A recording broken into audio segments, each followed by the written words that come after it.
The Armstrong and Getty Show. Watching a congressman on the TV say the IG is re-reviewing Strzok's anti-Trump bias in light of more information. I'm telling you, this story could explode into a really big deal. Be very exciting stuff. Well, speaking of exciting, boy, healthcare policy sure is to me.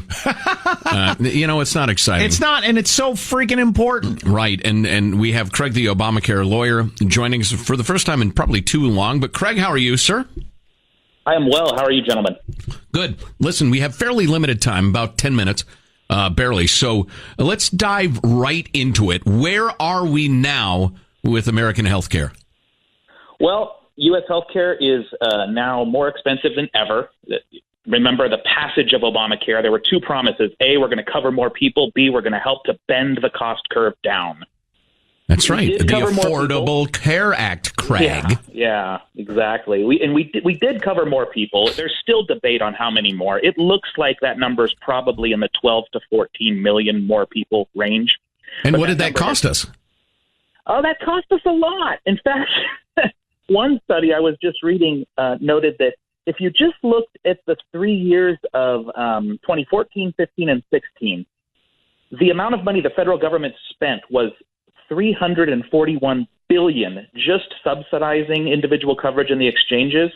But during those 3 years, they only got 1.7 million more people in the exchanges, which, if you do the math, it works out to you could have given those people $50,000 a year for 3 years. They could have spent $20,000 of that buying a really, really nice health care plan for them and their family. And then they could have bought a very nice car with the remaining $30,000 for each of those 3 years. Great. Super. Good use of the taxpayers' money. Hard-earned money. Overall, I think you were probably asking overall. I just thought that was interesting. Overall cost is somewhere around $1.75 million, but that's likely to balloon well over, trillion. That's likely to balloon well over $2 trillion. If we keep things going the way they're going. So if you're going to be completely fair, the whole Obamacare thing, it did cover some more people, so you could say that's a win, although at a ridiculous cost. Everything else is a negative, right? Yeah, that's about accurate, Jack. And we have to remember that it covered the vast majority of those people it covered in the Medicaid expansion.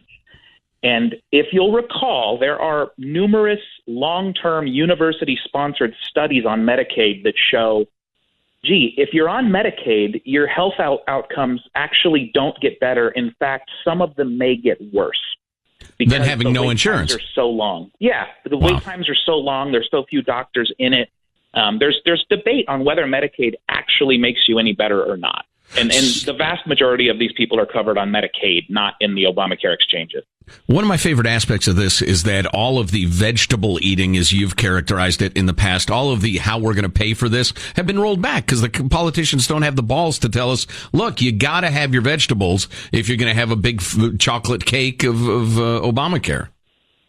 That's right. And now we can be bipartisan and we can blame both parties for that because obviously the overwhelming majority of the pushing off of the taxes and the mandates and the things that caused pain, that started in the first 8 years under the Obama administration. But now that we've had over a year of Trump, the same thing's occurred. They've repealed the individual mandate now, and Trump is doing all kinds of things to sort of undercut the law for his political reason. But what both of these things do is make it more expensive for everybody because we will pick up the bill, whether it be in the form of higher healthcare policies or taxes, one way or the other. We all end up paying. It's starting to sound a little like the immigration issue, which, where each side likes to do what politically makes their side happy, knowing that it doesn't fix anything, but you can blame the other side for the problems. Right.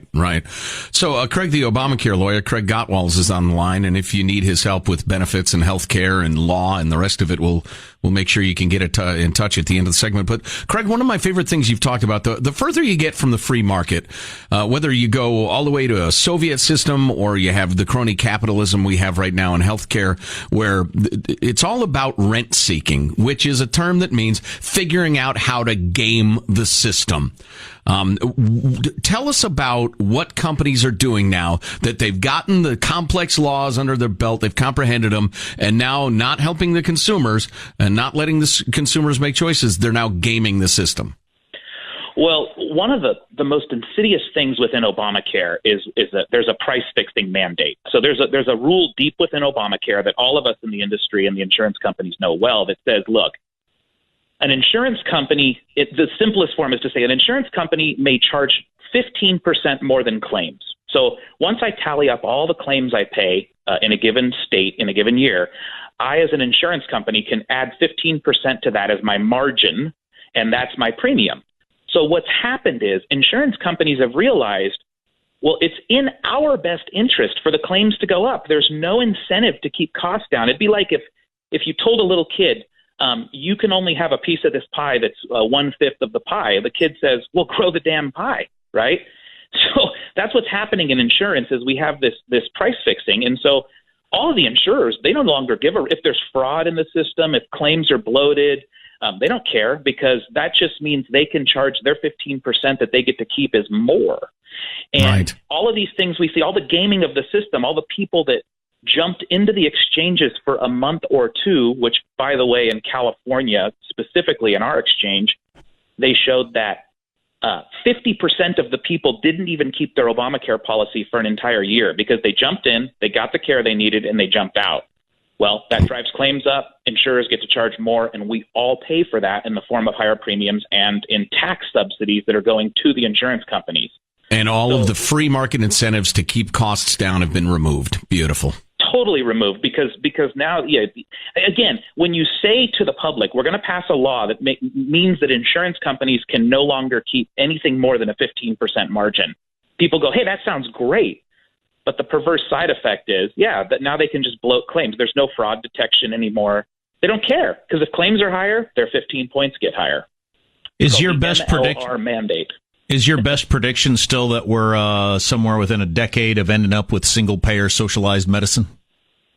Yes, unfortunately, that is my best prediction. That I would say I wouldn't even say by 20. I'd say by 2028, 10 years, Jack, we're going to have some form of socialization. My favorite single statistic that we've talked about on this show, and I don't think we can repeat it enough because it happens to come from the UCLA Health Policy, which again, far from a right-leaning organization, right? The UCLA Health Policy Index. 70% of all healthcare in the state of California is funded by taxpayers. That would be cobbling together Medicare, Medicaid, the VA, all anything that a taxpayer funds. And if you look at other states, you say, well, California is an exception. It's still between 60 and 65% in all states. Well, then, wow. Then we're almost there. You're almost there. In the back door. Yeah. That's How about that? Unbelievable. How many people know that? Practically nobody.